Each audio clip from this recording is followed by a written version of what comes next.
इधर सावन लग रहा था, इधर अमावस्या पड़ गई और दूसरे दिन सावन के 15 दिन पड़ना थे, शिव के दिन पड़ना थे। और शास्त्र कहता है मन का महीना वापिस लग रहा हो, उस दिन 33 कोटि देवी देवता भगवान शंकर के मंदिर में खड़े होकर अपनी जिंदगी का सारा पुण्य चालू कर देते हैं, पूरा पुण्य।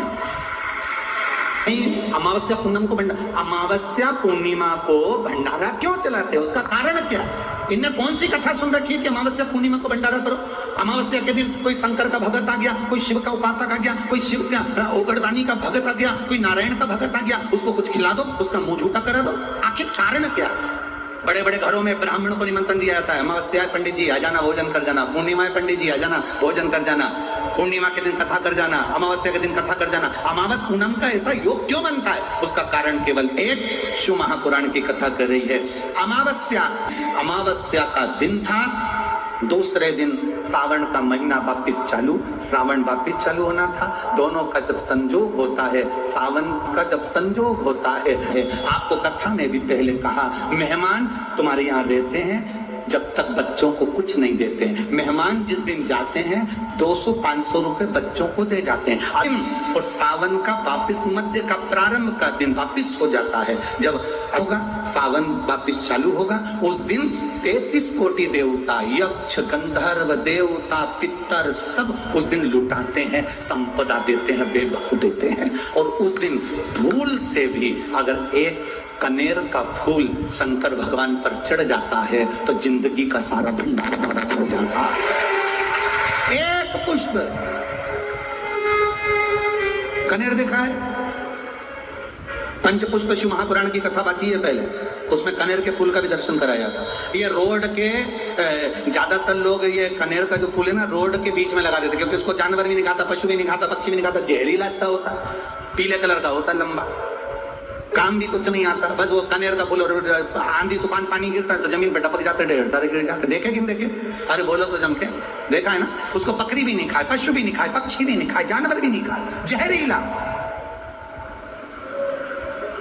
कनेर का पीला पुष्प। भूलवश आज राजा नल और दमयंती जा रहे थे, उनको फूल नहीं मिले, शिव जी को समर्पित करने के लिए कोई पुष्प ना मिला। इनको अंदाजा नहीं है क्या दूसरे दिन सावन का वापिस मिलन है। इनको नहीं ज्ञात था कि 33 कोटि देवता अपना भंडार लुटाने के लिए तैयार रहते हैं। 33 कोटि देवता भूलवश चढ़ गया, भूलवश अनायास, मालूम नहीं है कि कनेर का पुष्प चढ़ गया। अब इनको पुष्प ना मिला, पुष्प ना मिला, ना मिलने पर इन्होंने देखा मार्ग से जाते जाते इस पुष्प पर ना पक्षी बैठ रहा है, ना पशु बैठ रहा है, ना इसको कोई खा रहा है, ना कोई जान रहा। पुष्प देखा, कनेर का पुष्प सम्मुख था, छीना और उठाकर उस दमयंती ने अपने पति नल को दिया। नल ने वो पुष्प देवाधिदेव महादेव को समर्पित किया। समर्पित करा हुआ पुष्प नीचे गिर गया, नीचे गिरा तो वो गिरता हुआ पुष्प अशोक सुंदरी वाली जगह पर जाकर टिक गया। तब अशोक सुंदरी ने देवाधिदेव महादेव से कहा, पिताजी इसने पुष्प मुझे दिया है। शिव कहते हैं ये पुष्प जो मुझे प्राप्त हुआ था मैंने तुझे दिया था, ये स्थान देवी का हस्त कमल है। आज का दिन 33 कोटि देवता अपना भंडार, अपना पुण्य मनुष्य को देते हैं, इसलिए आज तुम पुण्य दीजिए। सब देवताओं ने मिलकर जब पुण्य दिया, नल का सड़ता हुआ शरीर, काला पड़ा शरीर, रोग से ग्रसित शरीर नल का ठीक हो गया और जो पुष्कर ने धन लिया था वो वापिस राजा नल को प्राप्त हो गया। पंचमी, अष्टमी, एकादशी, प्रदोष, शिवरात्रि, अमावस्या, पूर्णिमा, इस दिन ये 7 दिवस आपको बताए थे और कहा गया था कि 5-5 दिए लगाना शाम के समय पर। बन सके उन दिए को लंबी बाती का, कौन सी बाती का? जम के बोलो जरा, लंबी बाती का। आपको पहले भी कथा में कहा, लंबी बाती का जो दिया होता है, लंबी बाती का जो दीप होता है, वो दीप हमारे जीवन में वंश की भी वृद्धि करता है। इसलिए हमारे यहाँ पितरों का दिया, देवी जी का दिया, नवरात्रे का दीप, ये सब लंबी बाती के लगते हैं। तो लंबी बाती का जो दीप होता है वो हमारे यहाँ वंश की भी वृद्धि करता है, लक्ष्मी की भी वृद्धि करता है, सुख समृद्धि और अगर मान लो भूल से हमारा कहीं पैसा अटक गया और वो व्यापारी नहीं दे रहा, तो लंबी बाती का जो दिया होता है वो पैसा भी हमारा वापिस लौटा कर लाता है। इसलिए लंबी बाती के दीप का स्मरण करें। सावन के महीने में उसमें 7 जगह अर्थात 7 तिथियां ऐसी हैं जिस दिन 5 दीप का वर्णन किया गया है हमारे शास्त्र में। अब बहुत सावधानी से सुनिएगा। पहली है पंचमी तिथि, अष्टमी, एकादशी, प्रदोष, शिवरात्रि, अमावस्या, पूर्णिमा।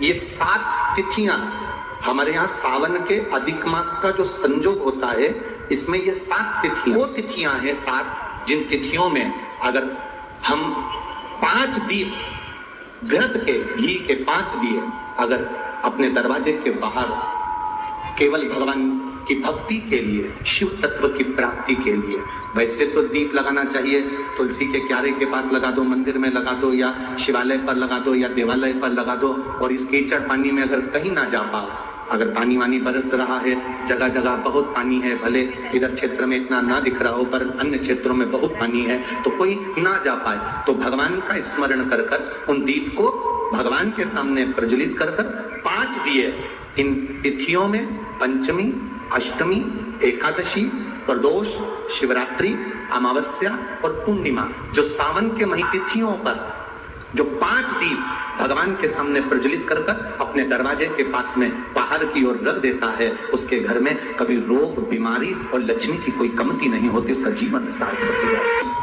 अब कई लोग कहते हैं गुरुजी पंचमी हम 2 लें, 2 पंचमी आएगी, 2 एकादशी का वर्णन न जावे, तो हम कौन सी? तो यहाँ एक भी अगर आप कर रहे हो 7 तिथियों में एक भी, अगर ये नहीं कर पाओ तो अगली कर लो, अगली नहीं कर पाओ तो ये स्मरण में रहकर डॉक्टर का पीछा ही नहीं छूट रहा हो, तो शिव महापुराण, विष्णु पुराण और स्कंद पुराण में जो पुरुषोत्तम कथाओं का वर्णन किया गया है, का दिया नदी के घाट पर, तालाब पर, कुएं पर।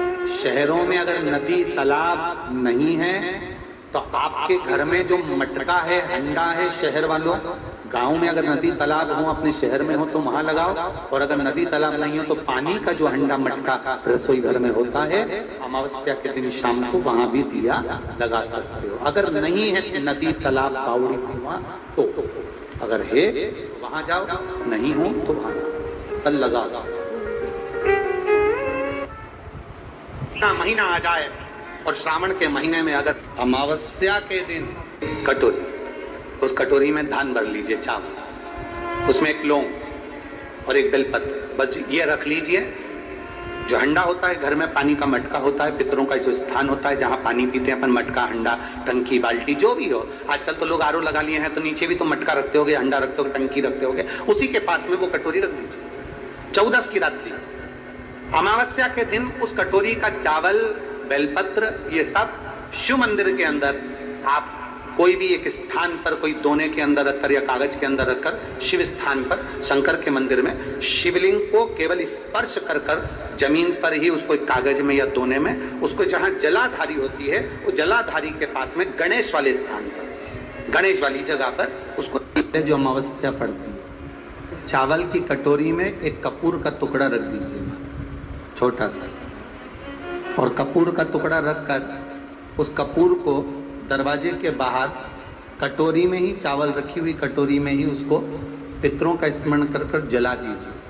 और जलाने के बाद उस चावल को कहीं भी किसी भी वृक्ष की छांव में पक्षियों के लिए डाल दीजिए। शिव महापुराण की कथा कहती है, अगर मान लो पितृ आपको कष्ट दे रहे हैं, पितृ आपको तकलीफ दे रहे हैं, कोई काम नहीं होने दे रहे हैं, या कहीं आपको ऐसा लगता है कि पितरों का दोष है, तो वो पितृदोष देवी, अब ये जो आप करेंगे ये कब कर रहे हैं? अमावस्या के दिन आप उसको रख रहे हैं।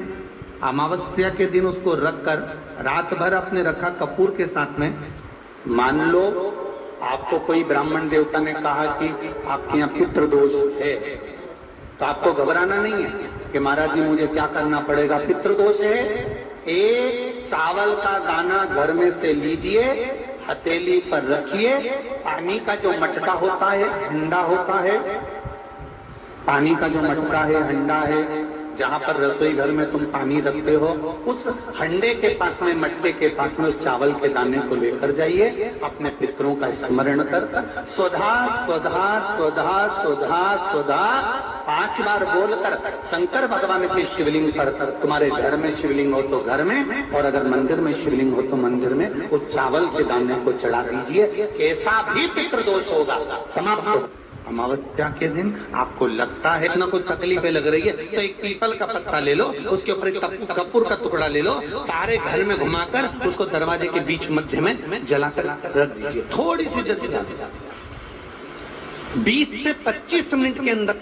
स्वयं गुरु बाबा कहते हैं, राम सुनो, यदि कोई आरती में, पूजन में, घर में एक कपूर का टुकड़ा आरती के बाद में जब समर्पित करेगा तो उसको अश्वमेध यज्ञ का पुण्य प्राप्त हो जाएगा। अश्वमेध यज्ञ के पुण्य को पाने के लिए कपूर का टुकड़ा आज भी आरती में जलाया जाएगा, आज भी।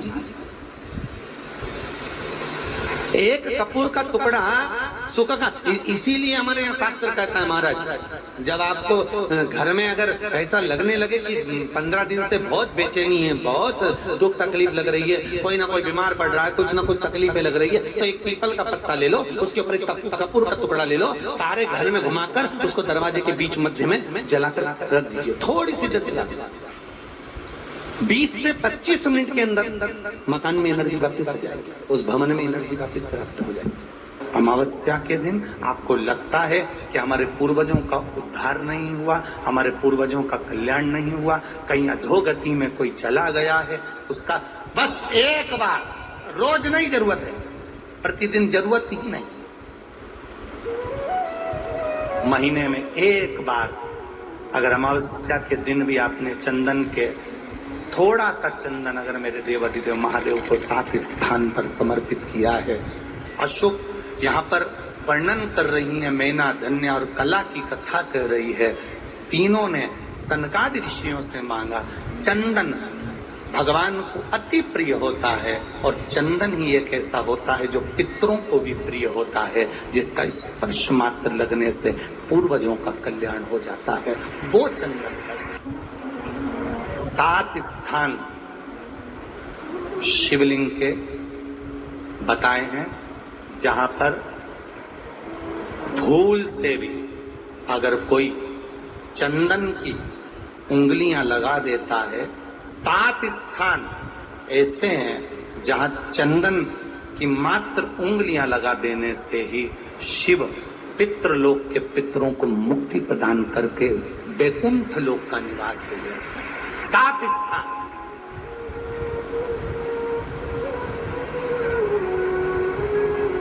और वो 7 स्थान जो चंदन के बताए गए, पहला भगवान देवाधिदेव महादेव के शिवलिंग पर चंदन का लेपन। समझ लेना जरा बहुत अच्छे से। आपको लगता है स्वप्न में कोई मुर्दे दिख रहे हैं, या कोई जल रहा है, या कोई मर रहा है, या कोई चला गया है, ऐसा भय लगता है, बच्चों को मानी भेजूंगी ऐसा हो जाएगा, पति। दूसरा, जहां गणेश जी का स्थान है, मालूम है ना सबको? जम के बोलो जरा, मालूम है ना सबको? जहां गणेश जी का के ठीक सामने, राइट में गणेश, लेफ्ट में कार्तिकेय, बीच में अशोक सुंदरी। तो पहला चंदन बाबा के शिवलिंग पर, दूसरा गणेश जी पर चंदन की उंगली, तीसरा षडानंद कार्तिकेय पर चंदन की उंगली, चौथा अशोक सुंदरी पर चंदन की उंगली, पांचवा जलाधारी पर चंदन की उंगली, छठा जो शिवलिंग का जल बह रहा है इसके ठीक विपरीत की ओर चंदन की उंगली, और 7वां चंदन नंदी के मस्तक के ऊपर जो 2 सींग लगे रहते हैं उस पर चंदन की उंगली। ये कब लगाई जाती है? या तो अमावस्या के दिन आपको लगता है कि हमारे पूर्वजों का उद्धार नहीं हुआ, हमारे पूर्वजों का कल्याण नहीं हुआ, कहीं अधोगति में कोई चला गया है, महीने में एक बार अगर अमावस्या के दिन भी आपने चंदन के थोड़ा सा चंदन अगर मेरे देवाधिदेव महादेव को 7 स्थान पर समर्पित किया है। अशोक यहाँ पर